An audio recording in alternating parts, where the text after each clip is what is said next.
मान लो हमने लिखा लेट x इक्वल टू 10 और फिर लिखा let y equal to x। तो बताओ y की वैल्यू क्या होगी?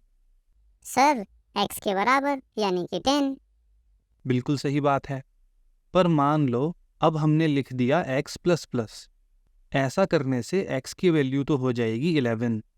सवाल है y की वैल्यू कितनी होगी? क्या y की वैल्यू भी बढ़कर 11 हो जाएगी या फिर 10 ही रहेगी? सर, 10 ही रहेगी। सर, 11 हो जाएगी। सर, 10। सर, 11। कोई 10 कह रहा है, कोई 11 कह रहा है। चलो y की वैल्यू को कंसोल में प्रिंट करवा कर देखते हैं। कंसोल में तो 10 प्रिंट हुआ है। इसका मतलब तो ये निकला कि y इक्वल टू एक्स लिखने पर x की वैल्यू y में स्टोर हो तो गई, पर उसके बाद दोनों अपने अपने रास्ते हो लिए हैं।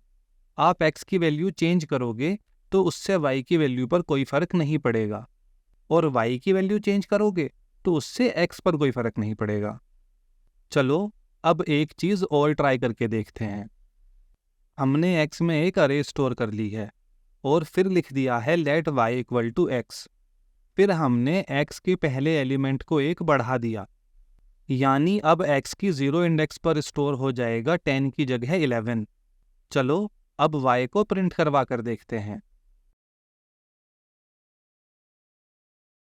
अरे ये क्या, यहाँ तो x को चेंज करने पर y भी चेंज हो गया है। देखो y में भी 10 की जगह अब 11 स्टोर्ड है। पिछले कोड में तो x और y जुड़े हुए नहीं थे। x को चेंज करो तो सिर्फ x ही चेंज होता था, y तो चेंज नहीं होता था। पर यहाँ x और y जुड़े हुए हैं। x को चेंज करने पर y भी चेंज हो रहा है। ये चक्कर क्या है? चलो एक एग्जाम्पल से समझते हैं। मान लो तुम और तुम्हारा दोस्त बाइक पर कहीं घूमने गए और वहाँ तुमने कुछ फोटो खींचे। मान लो तुम्हारा दोस्त बोलता है कि भाई ये वाला फोटो बड़ा अच्छा आया है, मुझे भी दे दे। तो तुमने फोटो उसके फ़ोन पर डाल दिया। अब वो अपने फ़ोन पर फोटो के साथ कुछ भी करे, उसे क्रॉप करे, उस पर फिल्टर लगाए, जो मर्जी करे, तुम्हें कोई फ़र्क नहीं पड़ता, क्योंकि फ़ोटो भले ही सेम है पर तुम्हारे फ़ोन में और उसके फ़ोन में फ़ोटो की अलग अलग कॉपी है। ऐसा ही यहाँ भी हो रहा है। जब हमने y इक्वल टू एक्स किया तो क्योंकि x में 10 था इसलिए y में भी 10 स्टोर हो गया, लेकिन x में 10 की अलग कॉपी है और y में अलग। x में 10 को 11 करने से y में 10 की जगह 11 नहीं होगा। पर मान लो तुम्हारा दोस्त अब बोलता है कि भाई तेरी बाइक भी बहुत अच्छी है, बाइक भी दे दे। लेकिन बाइक फोटो की तरह कॉपी तो होगी नहीं, बाइक तो एक ही रहेगी। हाँ, ये हो सकता है कि कभी आप चलाओ कभी आपका दोस्त। अरे फोटो की तरह नहीं, बाइक की तरह है। यानी y इक्वल टू एक्स लिखने पर x में जो अरे थी उसकी कॉपी y में नहीं जाएगी, बल्कि अरे एक ही रहेगी। उसी अरे को अब x भी चलाएगा और y भी। इसलिए जब हम x वाली अरे को चेंज कर रहे हैं तो y वाली अरे भी चेंज हो रही है, क्योंकि दोनों वेरिएबल में अरे तो एक ही है। तो यानी y इक्वल टू एक्स लिखने पर x का डेटा y के साथ दो तरीके से शेयर हो सकता है, जैसे फोटो शेयर होते हैं वैसे, या फिर जैसे बाइक शेयर होती है वैसे। यानी या तो डेटा कॉपी होगा और या फिर डेटा सेम रहेगा। जब डेटा कॉपी होता है तो उसे कहते हैं असाइनमेंट बाय वैल्यू, और जब डेटा सेम रहता है तो उसे कहते हैं असाइनमेंट बाय रेफरेंस। सर, पता कैसे चलेगा कि कब असाइनमेंट बाय वैल्यू होगा और कब असाइनमेंट बाय रेफरेंस? ये इस बात पर निर्भर करेगा कि जो डेटा शेयर हो रहा है उसकी डेटा टाइप क्या है। कुछ डेटा टाइप्स बाइक की तरह भारी भरकम होती हैं, जैसे कि अरे और ऑब्जेक्ट, तो वो डेटा टाइप्स बाइक की तरह शेयर होती हैं। लेकिन कुछ डेटा टाइप्स फोटो की तरह हल्की फुल्की होती हैं, जैसे कि नंबर, स्ट्रिंग और बुलियन, तो वो फोटो की तरह शेयर होती हैं। इन सिंपल डेटा टाइप्स को कहा जाता है प्रिमिटिव डेटा टाइप्स, और सिंपल डेटा टाइप से मिलकर बनने वाली इन बड़ी डेटा टाइप्स को कहा जाता है नॉन प्रिमिटिव डेटा टाइप्स। चलो पहले अब तक की कहानी रिवाइज कर लेते हैं और फिर इसी से जुड़ी हुई एक नई चीज समझेंगे। हमने x में एक अरे स्टोर कर रखी थी। फिर हमने लिखा y इक्वल टू x। क्योंकि अरे एक नॉन प्रिमिटिव डेटा टाइप है, इसलिए यहाँ एक नई अरे नहीं बनी, बल्कि जो अरे x में स्टोर्ड थी वो ही अरे y में भी स्टोर हो गई। इसलिए जब हम x की वैल्यू चेंज कर रहे हैं तो y की वैल्यू भी चेंज हो रही है। यहाँ तक तो समझ आ गया। अब अगला सवाल है कि अगर हम x में नई अरे स्टोर कर दें तो y का क्या होगा? क्या y में भी नई अरे स्टोर हो जाएगी या फिर y में पुरानी अरे ही रहेगी? चलो समझते हैं। जब हमने यहाँ x में चेंज किया था तब तो y में भी चेंज हो रहा था, क्योंकि x और y में एक ही अरे स्टोर्ड थी।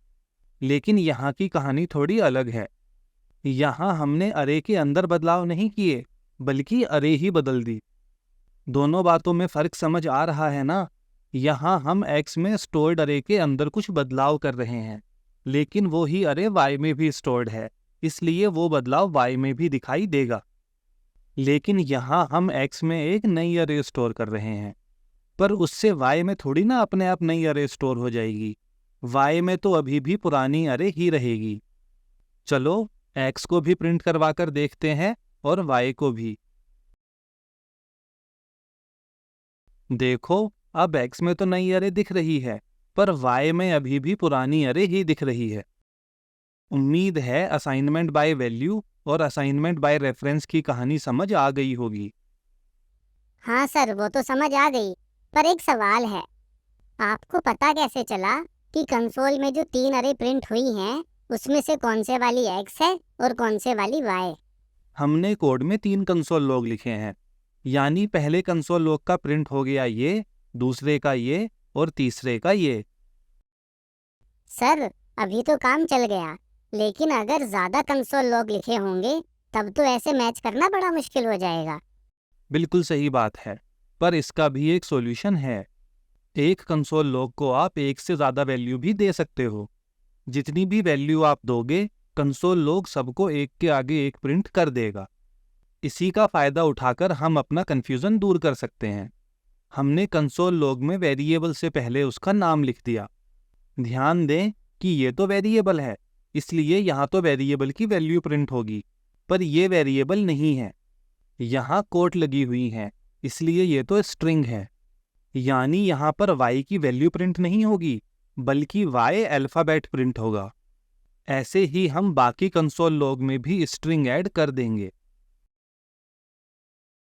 इस वाले कंसोल लॉग को इस वाले कंसोल लॉग से अलग पहचानने के लिए चलो यहाँ न्यू लिख देते हैं।